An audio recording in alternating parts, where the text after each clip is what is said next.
Hi, my name is Christy Shane. I'm the Director of Communications at the South Carolina Department of Corrections. That's CHRYSTISHAIN.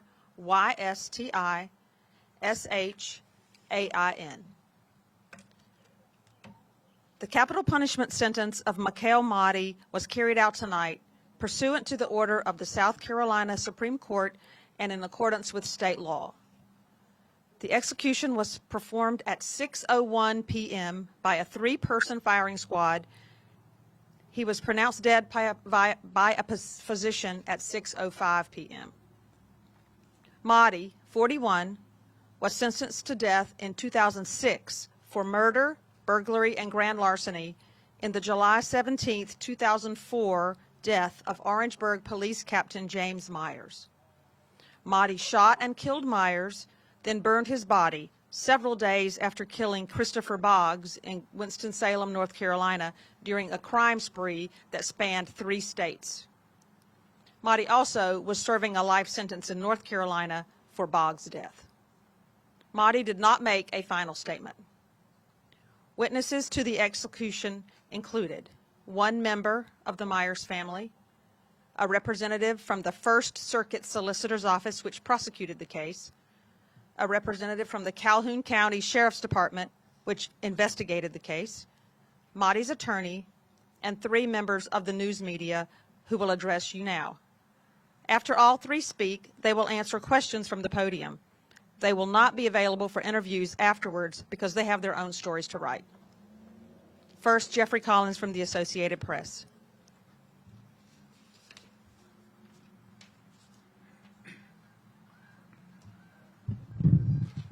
Good evening. My name is Jeffrey Collins. I'm a reporter with the Associated Press. That's JEFFREYCOLLINS. And I'm just going to kind of walk through how things happened from the beginning to the end. Curtain opened up a little after 5:59. When it opened up, Mikal Mahdi was sitting in the firing squad chair. He was strapped in, ankles were strapped, waist was strapped, his arms are strapped, and they're like at an angle that's just a little bit behind him. And at that point, there's a strap now, and I figured this out after the last one. There's a strap that's around his head that's keeping him from about his chin, that's keeping his head from moving. And he had no final statement, so there was no lawyer to read the final statement. They came out, and right at 6:01, they put the hood over his head. The prison employee then walked across to open up that black shade. It's like a pull shade where the shooters are. That was at about 6:01 and 16 seconds. The shots were fired much more quickly this time. Shots were fired about 30 seconds after that pull shade was lifted. Mahdi had a groan. I wouldn't call it a scream, but it was like a groan or some indication of pain immediately after he was shot. You could see a number of shallow breaths that happened after that. The target, which is a white target with a red bullseye that's over his heart, this time you could see it was pushed into the wound somewhat, but it was still there. The last time it appeared to disappear. About 45 seconds after the shots, there was another kind of set of groans from him, and then very short time later, there was one final, almost like a low moan that came out of him. This is maybe about, I'd say, maybe a minute and 15 seconds after the shots. I'm going to double check real quick. Yeah, about a minute 15, minute 20 after the shots. And then there was also one final gasp or one kind of final deep breath. Not long after that happened, I would say maybe 30 seconds, the physician came in the room with their stethoscope and did an examination. The examination took about a minute and 30 seconds, maybe just a tad bit less. He walked away, and they declared him dead at about 6:05. There were, as Christy said, the witnesses in the room. There was no, again, I think everybody in the room flinches when the shot's fired. There's, again, no audible warning of it, so there's no way of knowing it's coming, exactly when it's coming. But I didn't hear any other reactions outside of that room other than people flinching, and the family member of the victim occasionally had a tissue and was occasionally rubbing her eyes and things like that. So I'm going to turn it over to Brian McConkey, and you want to add anything? Yes, thank you, Jeffrey. Brian McConkey. I'm from WACH Fox 57, BRIAN, and last name is spelled MCCONCHIE. Jeffrey just did a wonderful job of of describing how this process played out. 9 of us in the room, right down to the second. He described how this process was handed down by the state. One note, I guess, on that last breath, Jeffrey, that we heard, it was very much like a deep heave. The chest expanded outwardly by quite a bit, and then it was like a collapse. And that is when the doctor came in just moments later, spent a little less than 90 seconds examining Mahdi, and then walked out of the room, at which point prison officials walked in and declared that the sentence had been successfully handed out in the case of Mahdi.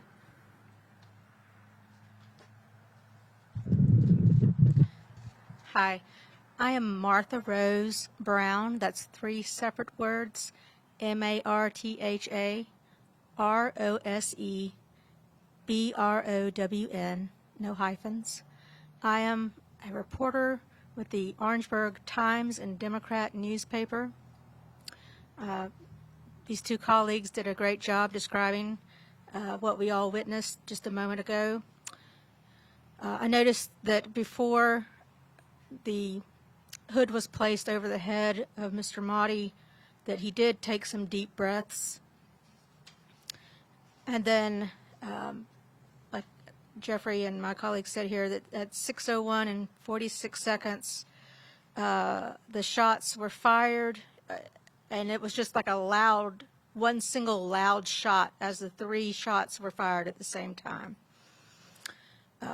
Immediately, when that shot hit Mr. Mahdi, he let out it was almost like a yell, just a holler, and he breathed a couple of deep breaths.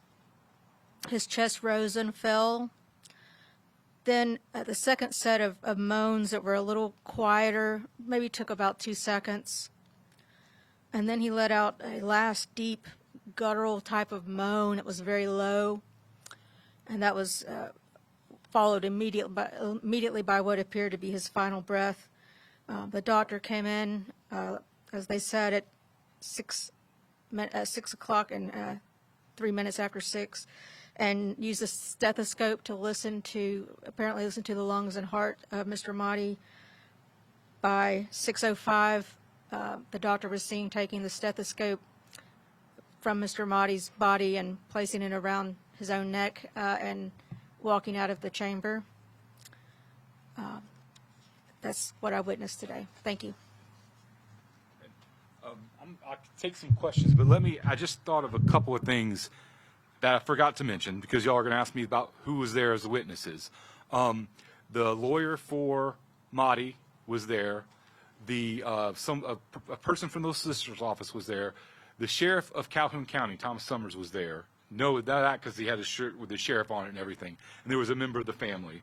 And the other thing I was going to mention that I did not mention originally is when the curtain opened, from my vantage point, it did not look like Mikal Mahdi looked at us at all. He looked straight ahead. If he looked at us, it was just out of the corner of his eye. He never turned, never made any motions, like he was making any kind of communications with anybody on the other side of the glass. So, anybody has any questions? So, it sounded like there was a substantial amount of pain that Mahdi felt. Did you say that this was pretty painful for a number of minutes? It's the cries certainly they weren't. The cries certainly weren't. I mean, there was certainly some agony in the cries. There was not. It wasn't like it was obviously there was some sort of thing. I can't tell you how much pain he felt. It's impossible to say. But yeah, I would say there it was not it wasn't like there was agony in it, certainly. For about how long? They didn't last very long. I mean, each cry out was maybe 3 or 4 seconds, and like I said, there was like a 45-second pause, and then there was that second and that last kind of low groan. And each time, like the groans were maybe like 4, 5, 6 seconds somewhere in there. It wasn't like the whole minute 20 seconds that there was any kind of sound from Mahdi. And so you've witnessed quite a few executions. Okay, sorry. Yeah. So you've witnessed quite a few executions. Would you say that this method is more efficient or? The biggest difference, I mean, obviously, time of death was 6:05. The lethal injections I've covered 6:20. So obviously, it takes a much shorter amount of time for the inmate to be declared dead. Obviously, it's different from a lethal injection. This is always, it's more. I think I described it last time as being a much more sudden and violent thing. That's just the nature of a gunshot and everything. Did the rifles sound like large guns, really large guns? Yeah, you hear them all at the same time, and they are high-powered rifles, what the prison folks have told me that they use. Mr. Collins, hi, Naomi with WIS News 10. And described in the previous execution with Brad Sigmund, there appeared to be, from visual, some blood that was found on his chest there. Did you witness any of that? I believe also one of the witnesses said that there appeared to be a little bit of blood also on the floor after that execution. Did it seem that that was the case here? I didn't see it, but I remind people with these, because the inmate sits off to our left, so we're at an angle like that. So everybody has a different viewpoint. I didn't see that from my viewpoint today. I did see that the target got pushed in, like the target disappeared for Brad Sigmund.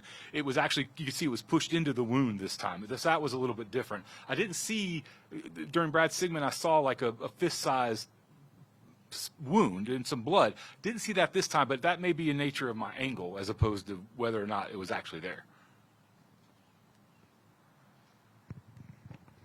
So as far as the pain level and the reactions that you saw today, how was that different from the last firing squad execution? It's my 12th execution overall, and it's the first time I've heard there being some kind of audio pain cue. I've seen flinching, I've seen things like that, but that was the first time I've actually heard a noise that came out of there. So, the Brad Sigmund, after he was shot, there was no sound after you heard the sound of the rifle. So that was very different. Brian, this question is for you. How would you describe this execution? Well, I have nothing to base it on previously, having never witnessed this execution. But what I will say is, just based on conversations with Jeffrey and covering these executions over the years, this seemed like a very fast process. The curtain opened seconds before 6 p.m., and within 4.5 minutes and 5 minutes, the process is over, and you are exiting the chamber in silence. You're not speaking to anyone. Based on the witness description previously, when it came to lethal injection, it's a much more long process. You can't tell what the inmate goes through physically. It's impossible to tell. But this seems to be very quick, very efficient from when that curtain opens until it is over. So, Brian, before everything took place, how would you describe that room that he's in? And basically, was he moving around? Was he just sitting still? I know he's strapped, but just kind of describe that room. Where he's sitting is probably about 15 feet or so away from where the witnesses are, behind the bars, behind the glass. It was off to our left, in the back left corner of the room. He is firmly strapped into that chair. I didn't see any movement from him at all during that process before the gunfire. As Jeffrey noted, we didn't see any type of eye movement towards anyone in either the chamber or in the witness area. He appeared to be looking straight ahead the entire time. The only time I saw movement out of him was the heaving of the chest after the gunfire, and I believe a flinch of the arm at one point as well. Thank you all for providing this information. Jeffrey and Martha, I think Martha, you described the sound, the first sound he made sort of as a yell. Jeffrey, you said it was more like a groan. I'm just wondering if you can kind of narrow in on that a little bit. Well, we didn't mean to kind of give conflicting reports about it. It was, I can kind of mimic it. It was like, like that. That's how it was. And I also wanted to speak a little bit about the straps, if anyone is interested. So there's a leather strap that is around his chin area, and then there's another strap on his forehead. He could move his head from side to side if he wished. He did not look any direction other than straight forward. He had straps here, kind of on his shoulders.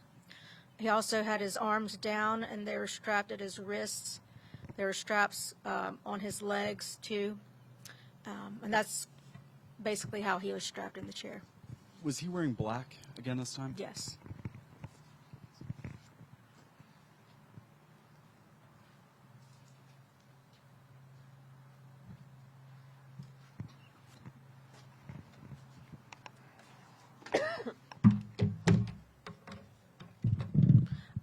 Several of you have asked about Mahdi's last meal. It was a ribeye steak cooked medium, mushroom risotto, broccoli, collard greens, cheesecake, and sweet tea. Excuse me. It was served Wednesday evening. The press area and building will be open for another hour. So 7:45, we're going to close the building. After that, we'll ask you to leave. And if you have any other questions, see me. These folks have to write their stories. Thank you.